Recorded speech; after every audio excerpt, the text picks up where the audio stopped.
Bonjour mes amis, ceci n'est pas une histoire de voyage dans le temps. Du moins, pas de la façon dont nous avons été conditionnés à l'imaginer, pas avec l'iconographie familière des lumières clignotantes, des machines rugissantes et des scientifiques obsédés par les paradoxes. C'est une histoire sur quelque chose de bien plus étrange, infiniment plus intime et, pour un homme, profondément plus terrifiant. En l'année 1921, un instituteur suisse-autrichien tranquille, modeste et presque agressivement ordinaire, nommé Paul Amadeus Dienach, tomba dans un coma profond et troublant. Une année entière plus tard, il se réveilla. Mais ce qu'il prétendait s'être passé pendant cette année perdue s'est depuis transformé en l'un des mystères les plus convaincants, énigmatiques et âprement débattus de l'ère moderne. Il n'avait pas simplement rêvé, insistait-il, avec une certitude tranquille et inébranlable qui frisait le traumatisme. Il affirmait que sa conscience avait été violemment arrachée de son corps, catapultée à travers un gouffre de près de 2000 ans d'histoire humaine, et qu'il avait vécu, respiré et ressenti pendant une année entière à l'intérieur du corps d'un autre homme, en l'année 3906. Quand il retourna à son époque, à son propre corps frêle et ravagé par la maladie, il était un homme hanté par un souvenir du futur. Il rapporta avec lui un journal, un manuscrit tentaculaire de centaines de pages, rempli non pas des envolées imaginatives d'un écrivain de fiction, mais de ce qu'il décrivait comme une chronique détaillée, souvent traumatisante et profondément personnelle du destin ultime de l'humanité. Ce journal, un document qui ne devrait pas exister, fut perdu dans l'obscurité pendant des décennies, un secret détenu par une poignée d'individus qui étaient terrifiés par ses implications. Mais voici le problème géant, maddening et incontournable, qui se trouve au cœur même de cette énigme. Malgré des années de recherche déterminées et minutieuses par ceux qui le connaissaient et par des enquêteurs modernes, il n'existe pas un seul dossier officiel vérifiable qu'un homme nommé Paul Amadeus Dienach ait jamais réellement existé. Avant que l'impossible ne brise prétendument sa vie en 1 million de morceaux irréconciliables, l'existence de Paul Dienach était, selon tous les témoignages, d'une simplicité académique tranquille, presque agressivement ordinaire. Il était dit être un enseignant suisse-autrichien, né vers 1884, possédant la maîtrise d'un érudit de l'allemand et du français. Sa vie n'était pas une vie d'action ou d'ambition au sens conventionnel. Au lieu de cela, ses passions étaient celles d'un esprit contemplatif. La philosophie, le grand balayage de l'histoire et la poursuite tranquille et solitaire de la connaissance pour elle-même. Selon tous les témoignages que nous avons, transmis à travers le filtre des écrits de son étudiant, il était totalement, profondément remarquable. Il n'était pas un gourou charismatique, un mystique aux yeux fous, ou un showman en quête de célébrité. Et c'est cette ordinarité profonde, ce manque absolu de tout précurseur discernable à la grandeur ou à la folie, qui rend son histoire si violemment et brillamment étrange. Le récit le plus extraordinaire de l'histoire moderne pourrait avoir été confié à son homme le plus ordinaire. Au printemps de 1921, cette vie prévisible, ordonnée et méticuleusement structurée s'arrêta brutalement et catastrophiquement. Le monde à cette époque était aux prises avec une pandémie terrifiante et bizarre, connue sous le nom d'encéphalite léthargique, ou simplement la maladie du sommeil. Ce n'était pas une maladie normale. C'était une peste neurologique aux proportions horrifiantes et mystérieuses, une maladie insidieuse qui attaquait le cerveau lui-même, plongeant ses victimes dans un spectre d'états bizarres et terrifiants qui confondait l'établissement médical. Certains patients étaient figés en statues vivantes, leurs esprits pleinement conscients et alertes, mais leur corps totalement non réactif, piégés dans une prison silencieuse et immobile. L'épidémie se répandit comme une ombre à travers le globe, infectant plus d'1 million de personnes et réclamant la vie de près d'1 demi-million d'entre elles avant qu'elles ne disparaissent aussi mystérieusement qu'elle était apparue. L'histoire raconte que Paul Dienach, l'instituteur tranquille et studieux, devint l'une de ses innombrables victimes. Il s'effondra et tomba dans un coma profond et inébranlable d'une année dans un hôpital de Genève. Pendant 12 longs mois, son corps physique resta immobile, sujet de curiosité médicale détachée et de pitié sympathique. Ces médecins, armés seulement des outils primitifs de la médecine du début du XXe siècle, ne voyaient qu'un autre patient, perdu à une maladie mystérieuse et incurable. Mais pendant qu'ils surveillaient sa respiration et vérifiaient son pouls, Sa conscience, selon le journal dans lequel il verserait plus tard son âme, se réveillait apparemment quelque part, et à un moment, entièrement ailleurs. Il ne dormait pas, il ne rêvait pas au sens conventionnel. Il était, à toute fin pratique, simplement parti. Son esprit avait quitté les lieux, laissant derrière lui un vaisseau vide dans un lit d'hôpital suisse, tandis qu'il se lançait dans le voyage le plus incroyable jamais enregistré. Selon les pages traduites de son journal, son réveil en l'année 3906 ne fut pas un sursaut soudain de retour à la conscience, mais un éveil doux, rampant et totalement horrifiant de la réalité. C'était une catastrophe, au ralenti du soi. Imaginez la sensation. Le premier scintillement de conscience n'est pas accompagné du poids familier de vos propres membres ou de la géographie de votre propre visage. Les mains qu'il vit, quand il gagna finalement la force de les lever, n'étaient pas ses mains. Le visage qui le regardait depuis une surface polie et réfléchissante était celui d'un parfait étranger, un homme que les gens de cette époque appelaient Andreas Northam. Sa terreur était existentielle. Sa conscience, prétendait-il, avait accompli un phénomène spontané et exceptionnellement rare. Quelque chose que les humains du futur avaient un nom pour, un glissement conscient. C'était un concept qui défiait la croyance, une possibilité théorique où un esprit, sous des pressions extrêmes et spécifiques, glisse à travers les fissures infinitésimales de l'espace-temps. Le monde dans lequel il se réveilla était à couper le souffle. Étonnamment alien, un endroit qui semblait plus comme un rêve qu'une réalité, mais était présenté avec une solidité impossible à nier. Les grandes villes tentaculaires et chaotiques de notre époque avaient disparu, s'évaporant dans les brumes de l'histoire. À leur place se trouvaient des centres urbains tentaculaires, qui étaient harmonieusement et sans couture tissés dans le paysage naturel. Ils étaient construits à partir de matériaux cristallins chatoyants, qui semblaient briller de leur propre lumière douce et interne, comme si les bâtiments eux-mêmes étaient vivants. Les véhicules, écrivait-il, bourdonnaient silencieusement dans l'air en arcs gracieux et précis, défiant la gravité avec une élégance sans effort. Il n'y avait pas de fumée, pas de bruit de moteur, seulement le bourdonnement tranquille d'une technologie qui était devenue indiscernable de la magie. Les gens eux-mêmes, écrivait-il avec un sentiment d'émerveillement, semblaient avoir évolué. Ils étaient sereins, possédant une présence calme et centrée, et étaient trop décrits comme frappants, uniformément beaux. Beaucoup d'entre eux, notait-il avec une fascination particulière, possédèrent des yeux violets profonds et lumineux. Ces humains du futur, une nouvelle itération de notre espèce, qui se référait à elle-même comme Homo occidentalis novus, le nouvel homme occidental, ne réagit pas à l'esprit primitif, terrifié et frénétique à l'intérieur du corps d'Andreas Northam avec peur ou agression. Les humains du futur examinant Dienach avec une fascination savante plutôt qu'avec crainte, leur visage témoigne de compassion et d'intelligence. Curiosité intellectuelle alors qu'ils reconnaissent la conscience déplacée au sein du corps de Northam. Au lieu de cela, ils répondirent avec une curiosité douce et savante qui était peut-être plus désorientante que toute hostilité n'aurait pu l'être. Ils réalisèrent rapidement et calmement que la conscience habitant le corps de Northam était un visiteur. Une conscience primitive d'un passé mort depuis longtemps, un passager clandestin temporel. Ils le traitèrent non pas comme une menace, mais comme un artefact historique inestimable.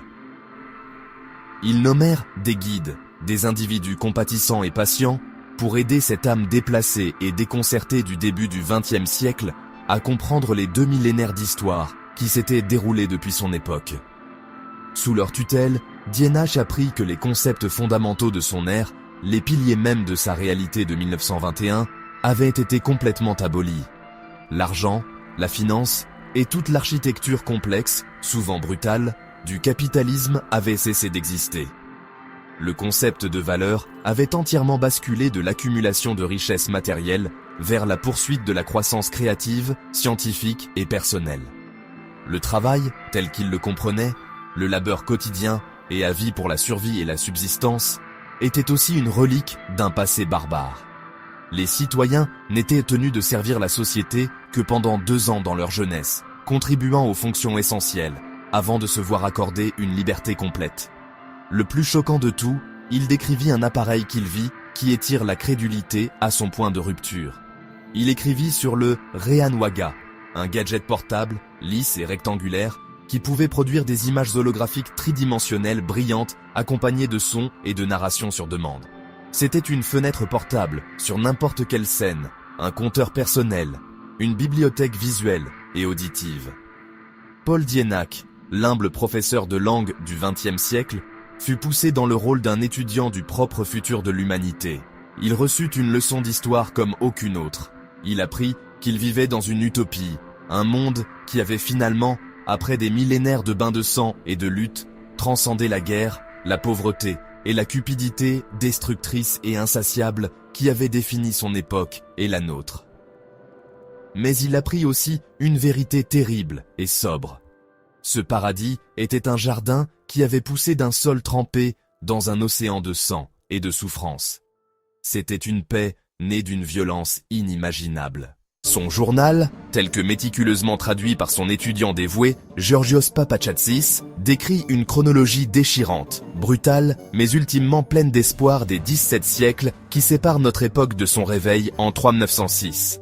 2000-2300, l'âge de la surpopulation et de l'effondrement écologique. Il décrit une planète gémissant sous le poids immense de ses habitants humains, une époque de souffrance immense et généralisée, de famine et de guerre de ressources. 2309, la guerre atomique de taille moyenne. Le récit de Dienach est glaçamment spécifique. Le conflit dévaste totalement le continent européen, réduisant ses villes anciennes en décombres radioactifs et laisse des cicatrices profondes et empoisonnées sur d'autres parties du globe. 2396, l'ascension du gouvernement mondial corrompu. Ce n'est cependant pas l'état mondial éclairé de la science-fiction utopique. 2600-3400, le grand réveil spirituel. Les anciens concepts destructeurs de cupidité, matérialisme, individualisme radical et tribalisme commencent à s'estomper lentement mais sûrement de la psyché humaine. C'est pendant cette longue renaissance de l'esprit qu'une nouvelle sous-espèce humaine, l'Homo occidentalis novus, spirituellement et cognitivement avancé, commence à apparaître, d'abord comme des individus isolés, puis en nombre croissant. 3906, l'année du réveil. Cette nouvelle espèce, Homo occidentalis novus, qui est devenue la forme dominante de l'humanité, possède une nouvelle et extraordinaire capacité cognitive qu'ils appellent connaissance directe, ou, dans leur propre langue, le samen. Ce saut évolutionnaire, un phénomène neurologique qu'ils appellent le Nibelwirch, qui apparut d'abord en l'année 3382, marqua la vraie naissance de cette nouvelle humanité, quand la conscience de Paul Dienach revint finalement et violemment à son propre corps dans un hôpital de Genève en 1922, le monde qu'il avait connu semblait primitif, brutal et totalement brisé. Il était un homme hors du temps, hanté par un souvenir du paradis, chargé d'un aperçu du potentiel ultime de l'humanité. Il essaya désespérément de dire à ses médecins, d'expliquer le monde impossiblement réel et tangible qu'il avait habité pendant une année, mais ils rejetèrent ces expériences comme rien de plus que des hallucinations complexes et vives. Après tout, l'encéphalite léthargique était connue pour causer des symptômes neurologiques profonds et bizarres, incluant des rêves éveillés, des délusions élaborées, des épisodes psychotiques et une perception sévèrement déformée du temps. Face à la certitude d'être marqué comme fou et enfermé, Dienach se tut, confiant ses souvenirs, son histoire du futur, aux pages privées de son journal seul. C'est ici que l'explication la plus rationnelle, scientifique et de façon convaincante simple pour toute son histoire prend racine ferme. L'expérience entière de Dienach, aussi détaillée et cohérente soit-elle, pourrait simplement être une fabrication magnifique et complexe d'un cerveau malade et mourant. Pensez aux implications de cela. Si jusqu'à une personne sur 4 dans le coma pourrait vivre une vie interne riche et active, il n'est pas seulement possible, mais statistiquement plausible, que Paul Dienach était l'une d'entre elles. Son cerveau, complètement coupé des stimuli externes, mais brûlant encore de conscience et du carburant de ses propres passions intellectuelles, peut avoir simplement tourné vers l'intérieur et, par pure nécessité, construit un monde pour qu'il y vive pendant cette année entière et perdue. Le voyage vers 3906 n'était pas un voyage à travers le temps, mais un voyage plus profond dans le labyrinthe de son propre esprit. Et pourtant, pour beaucoup qui rencontrent cette histoire, cette explication simple, élégante et parfaitement scientifique ne semble tout simplement pas complète. Elle semble trop nette, trop dédaigneuse. Pour vraiment lutter avec le « et si », pour divertir la possibilité plus stupéfiante, nous devons être prêts à questionner notre supposition la plus basique et intuitive, la nature du temps lui-même. Notre expérience quotidienne de la réalité est gouvernée par une position philosophique connue sous le nom de présentisme. C'est l'idée de bon sens que seul le moment présent est réel. Le passé est une collection de souvenirs, partis pour toujours, et le futur est un paysage non écrit de possibilités qui n'existent pas encore. Mais une implication profonde, profondément contre-intuitive et bouleversante de la théorie de la relativité d'Albert Einstein est la théorie de l'univers bloc, aussi connue sous le nom d'éternalisme. Cette théorie suggère que notre perception du temps comme une rivière qui coule est une illusion puissante et persistante. Pensez au temps, non pas comme une rivière qui coule, mais comme un pain de mie gelé à 4 dimensions.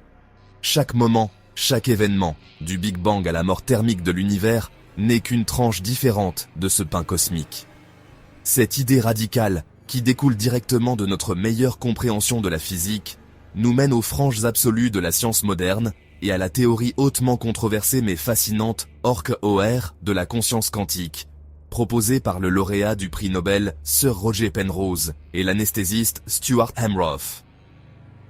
Pour utiliser une analogie, si le cerveau est une radio biologique complexe, les neurosciences classiques disent que la conscience est la musique créée par l'électronique interne et le câblage de la radio. La théorie de la conscience quantique d'OR, cependant, suggère que le cerveau est un récepteur et que la conscience est un signal de diffusion qu'il capte. Récemment, cette idée marginale et souvent rejetée a reçu de nouvelles lignes surprenantes de preuves de soutien. Par exemple, une expérience révolutionnaire de 2024, réalisée sur des rats sous anesthésie, a trouvé que certaines drogues qui se lignent spécifiquement et affectent la fonction des microtubules pouvaient significativement retarder l'apparition de l'inconscience. Si la conscience est effectivement un phénomène quantique, enraciné dans les structures délicates de microtubules de nos neurones, que pourrait faire un événement cérébral catastrophique comme le coma induit par l'encéphalite de Paul Dirac à ce système? Les dommages neurologiques auraient-ils pu détacher le récepteur? Des décennies plus tard, longtemps après qu'il ait été supprimé, ridiculisé et largement oublié, le journal de Paul Amadeus Dirac fut redécouvert et reçut une nouvelle vie vibrante à l'ère d'Internet, où son histoire stupéfiante a explosé dans la conscience mondiale. Unlike other time travel stories focused on technology and predictions, Dirac's tale resonates as an internal, spiritual journey, offering a vision of humanity's potential for evolution and redemption. Vidéos sur le sujet accumulent maintenant des millions de vues, et les forums sont remplis de débats furieux et passionnés. Contrairement à d'autres histoires célèbres de voyage dans le temps, comme celle du très débattu John Titor, qui se concentrait sur la technologie, des prédictions spécifiques et falsifiables sur les systèmes informatiques, et les guerres du futur proche, l'histoire de Dirac est un voyage interne, philosophique et profondément spirituel. The paradox. The lack of verifiable proof becoming the story's greatest strength, transforming it into a lasting modern mystery that acts as a philosophical mirror for humanity. Son manque de preuves vérifiables est devenu sa plus grande force. L'absence de preuves l'a transformé en un mystère moderne durable. Elle agit maintenant comme un test philosophique, nous poussant à questionner le temps, la conscience et le destin. The final choice. Two equally compelling possibilities, presented as diverging paths of light. One leads to psychological explanation, the other to impossible truth. Both paths glow with equal intensity. Alors, où cela nous laisse-t-il? Nous nous tenons dans l'incertitude entre deux possibilités convaincantes. D'un côté est l'histoire d'un enseignant qui tomba gravement malade pendant une pandémie. Dans son coma, il vécut une hallucination vive que son esprit philosophique façonna en un récit futur tentaculaire. The first path, a remarkable psychological event, perhaps the most intricate ever recorded, representing a journey through the infinite landscapes of the human mind. Un événement psychologique remarquable, peut-être parmi les plus complexes jamais enregistrés. Un voyage à travers l'esprit. The Second Path, consciousness thrust forward 2000 years, offering a glimpse of humanity's destiny and a message of hope that would overturn our understanding of reality itself. De l'autre côté est le récit d'un homme dont la conscience fut projetée 2000 ans en avant, lui accordant un aperçu du destin de l'humanité et un message d'espoir. Si c'est vrai, cela bouleverserait notre compréhension de la conscience, du temps et de la réalité. Un voyage à travers le temps. The unanswerable questions. Prophet or patient? Traveler or author of illusion? The mystery deepens as we realize the only person who knew the truth took the answer to his grave a century ago. Paul Amadeus Dienach. Était-il un prophète ou un patient? Un voyageur qui vit notre futur ou l'auteur d'une illusion tragique? La seule personne qui connaissait la vérité est morte il y a un siècle, emportant la réponse avec lui. The final responsibility, the verdict rests with us. The burden of belief is ours alone. Each viewer must decide what they believe happened to Paul Dienach. Le verdict final reste avec nous. Le fardeau de la croyance est notre seul. Que croyez-vous qu'il soit arrivé à Paul Dienach? Était-ce un saut à travers le temps ou une descente dans son propre esprit? Partagez votre théorie ci-dessous. Si cette exploration a élargi votre réflexion, pèse cette vidéo et aidez à amplifier sa portée. Likez, abonnez-vous pour plus de plongées profondes dans la structure cachée de la réalité et partagez-la avec ceux qui questionnent tout. Merci de regarder.